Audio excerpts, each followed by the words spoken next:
ಇವತ್ತು ಚಕ್ಲಿ ಮಾಡುವ ವಿಧಾನವನ್ನು ಹೇಳ್ಕೊಡ್ತೀನಿ ಬರ್ರಿ ಫ್ರೆಂಡ್ಸ್. ಈ ಒಂದು ಗ್ಲಾಸಿಗೆ 3 ಗ್ಲಾಸ್ ಅಕ್ಕಿ ಹಿಟ್ಟಿಗೆ 1 ಗ್ಲಾಸ್ ಪುಟಾಣಿ ಹಿಟ್ಟು ಹಾಕಬೇಕು. ಅದನ್ನು ಚೆನ್ನಾಗಿ ಕಲಸಿ ಅದಕ್ಕೆ ಓಂಕಾಳು, ಉಪ್ಪು, ಖಾರ ಎಲ್ಲನೂ ಸರಿಯಾಗಿ ಪ್ರಮಾಣಕ್ಕೆ ಹಾಕಬೇಕ್ರಿ. ರುಚಿ ತಕ್ಕಷ್ಟು ಉಪ್ಪು, ಖಾರ ಹಾಕಿ ಗ್ಯಾಪ್ ಮಾಡಿ, ಇದು ಸ್ಕಿಪ್ ಮಾಡಿ.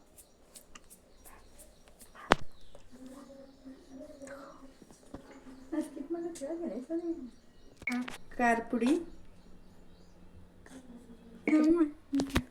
ಸ್ವಲ್ಪ ಎಣ್ಣೆ ಹಾಕ್ಬೇಕ್ರಿ. ಸ್ವಲ್ಪ ಎಣ್ಣೆ ಕಾಸಿ ಹಾಕಂಬ್ರಿ.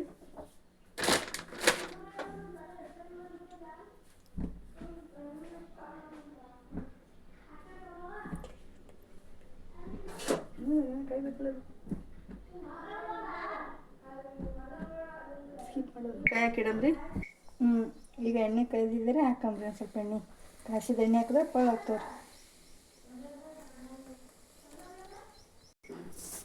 ಇದನ್ನೆಲ್ಲ ಚೆನ್ನಾಗಿ ಮಿಕ್ಸ್ ಮಾಡ್ಕೊಂಬ್ರಿ. ಅಷ್ಟು ಕಲಿಬೇಕಲ್ರಿ ಅಕ್ಕಿ ಹಿಟ್ಟ ಪುಟಾಣಿ ಹಿಟ್ಟ. ನೀರು ಕಾದವ್ರಿ. ಒಂದು ಸ್ವಲ್ಪ ಇದ್ರೊಳಗೆ ಕಾದಿರೋ ನೀರಿನಾಗೆ ನಾದ್ಕೋಬೇಕ್ರಿ. ಹಿಟ್ಟನ್ನ ಈ ಹದಕ್ಕೆ ನಾದಬೇಕ್ರಿ ಚೆಂದಾಗಿ. ಹಿಟ್ಟು ಚೆನ್ನಾಗಿ ಎಷ್ಟು ಹದ ಮಾಡಿ ನಾದ್ತೀವ್ರಿ ಅಷ್ಟು ಚೆಂದ ಬರ್ತಾವ್ರಿ ಚಕ್ಲಿ. ಇಲ್ಲ ಹಿಟ್ಟು ಕಡಿಯೋಕೆ ಸ್ಟಾರ್ಟ್ ಮಾಡ್ತದೆ. ಈಗ 10 ನಿಮಿಷ ಆದಮೇಲೆ ಇದ್ರೊಳಗೆ ನೋಡಿರಿ ಎಷ್ಟು ಚಕ್ಲಿ ಮಾಡೀನಿ. ನೋಡೋಕೆ ಹೆಂಗಾಗ್ಯಾವ ಕಮೆಂಟ್ನಾಗ ತಿಳಿಸ್ರಿ.